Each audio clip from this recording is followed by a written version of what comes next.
नमस्कार। जय माता दी। ये कहानी है उत्तर प्रदेश के आगरा शहर की, जहाँ पर रेखा अपने छोटे भाई और माता पिता के साथ एक नए घर में शिफ्ट हुई थी। रेखा बीए फर्स्ट ईयर की पढ़ाई कर रही थी और पढ़ने में बहुत ही होनहार लड़की थी। एक दिन रेखा ने अपनी माँ से कहा कि माँ, सामने वाला प्लॉट खाली है, तो क्यों ना मैं उसको गुलाब का पेड़ लगा दूं, क्योंकि वहाँ आपको पता है जो गुलाब इतना ज्यादा प्यारा है। उसकी माँ ने काम कर दिया और रेखा ने गुलाब का पेड़ वहां पर लगा दिया।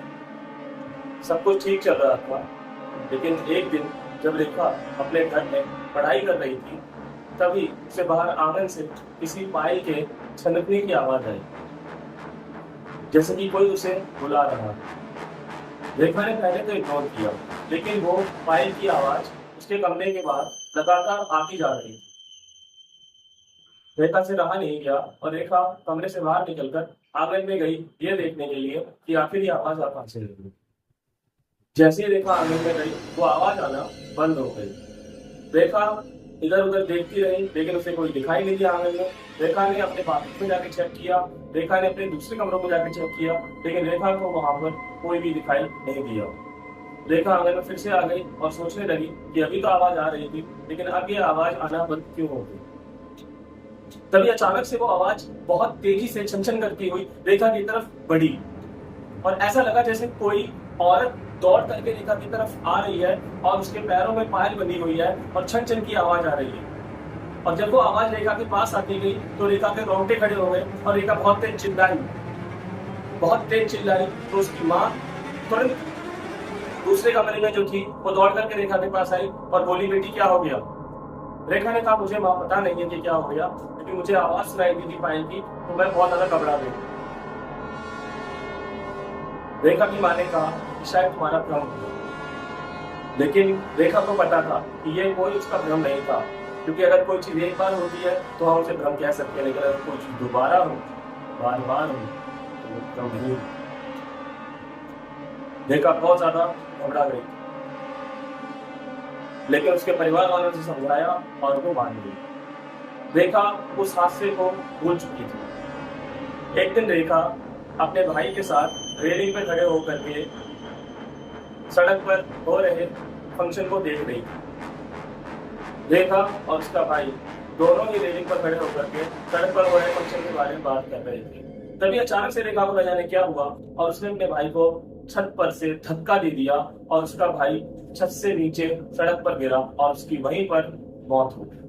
जब ऐसा हुआ, उसके बाद रेखा अपने आप रोने लगी कि मैंने ऐसा क्यों कर दिया, मुझसे ये क्यों हो गया, मुझे नहीं पता। उसके माँ बाप दौड़ करके आए, जो कि नीचे थे। उन्होंने जब देखा कि उनका बेटा मर चुका है, तो उसकी माँ तुरंत बेहोश हो गई और पापा ने रेखा को बहुत ज्यादा मारना शुरू किया। रेखा पिटती रही और रोते हुए बस एक बात बोलती रही कि मुझे नहीं पता ये कैसे हो गया है, मैं नहीं जानती ये कैसे हो गया, क्योंकि उसका भाई मर चुका था और उसकी मौत की जिम्मेदार रेखा ही थी। अब कोई भला इंसान अपनी बेटी को कैसे घर से बाहर निकाल सकता। मन मार करके उसके माँ बाप को ये मानना पड़ा कि उनका बेटा अब इस दुनिया में नहीं है और उनकी जिंदगी का सहारा केवल उनकी बेटी रेखा ही है। रेखा का पढ़ाई में बिल्कुल भी मन नहीं लगता था।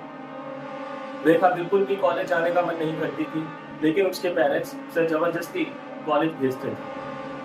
एक दिन रेखा कॉलेज गई, तो उसके कॉलेज के टीचर ने उसको बुलाया और बोला, रेखा तुमने इस सब्जेक्ट में अपना काम पूरा नहीं कर रखा है, ऐसा क्यों। रेखा के पास कोई आंसर नहीं था। उसने कहा, सर मेरा पढ़ाई करने का मन नहीं करता।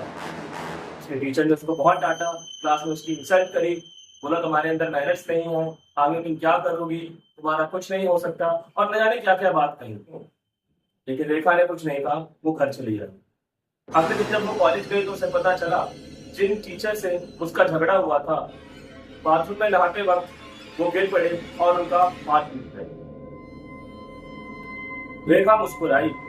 उसकी क्लास की लड़कियों ने पूछा, तू मुस्कुरा क्यों रही है। उसने कहा, जैसे को तैसा, जो मेरे साथ जैसा करेगा उसके साथ वैसा ही होगा। क्लास की लड़कियां मानो उससे बहुत ज्यादा डर गई। अब क्लास में भी उससे बात करने से सब लोग डरते थे, कोई उससे बात नहीं करना चाहता था, क्योंकि सबको लगता था कि हो ना हो रेखा जो है उसके साथ में कोई काला साया जरूर है। एक दिन हद हो गई जब रेखा ने अपने पापा से बोला कि पापा, हमारे जो पड़ोसी हैं उन्होंने अपनी छत पर कबूतर पाल रखे हैं और मेरा एक कबूतर खाने का मन करता है। रेखा के पापा ने उसको बहुत डांटा, लेकिन एक दिन जब उसके पापा और मम्मी पास में ही एक फंक्शन में गए हुए थे, रेखा छत पर गई और अपनी छत से पड़ोसी छत पर गई जहां पर वो कबूतर का पिंजरा रखा हुआ था। और जब रेखा उस कबूतरों के पास पहुंची तो वो कबूतर बहुत तेजी से चिल्लाने लगे और फड़फड़ाने लगे, लेकिन रेखा को उन पर दया नहीं आई और रेखा ने एक कबूतर निकाला, उसकी गर्दन पकड़ करके और उसको कच्चा खाना शुरू कर दिया। रेखा के पूरे मुंह पर खून लग चुका था, रेखा का चेहरा खून से लाल हो चुका था, लेकिन रेखा को कबूतर खाने में बड़ा मजा।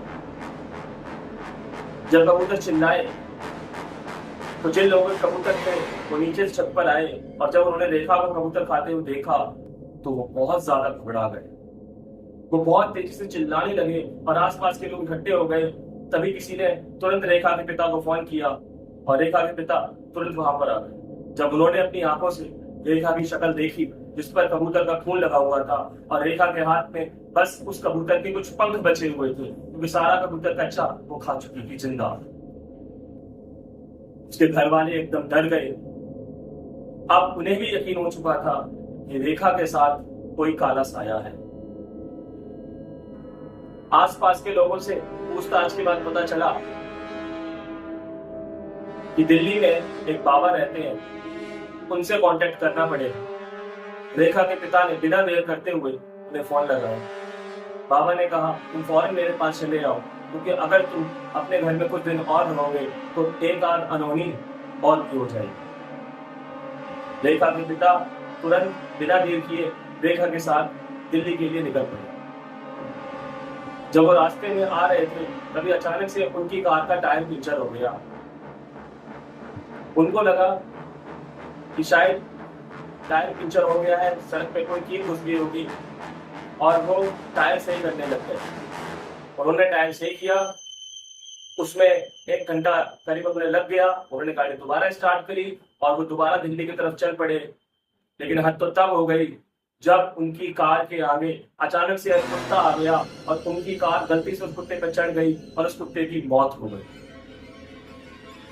उनका पूरा परिवार सन्नाटे में था, लेकिन रेखा के चेहरे पर एक हल्की सी स्माइल थी। रेखा मुस्कुरा रही थी और रेखा ने अपनी माँ से बोला, मैंने तुमसे कहा था ना, मुझे लेकर के दिल्ली मत जाओ, मैं दिल्ली तुम्हें पहुंचने नहीं दूंगा। रेखा की माँ और पिता दोनों बहुत डर गए। उन्होंने वहीं से तुरंत बाबा को फोन किया और सारी बात बताई।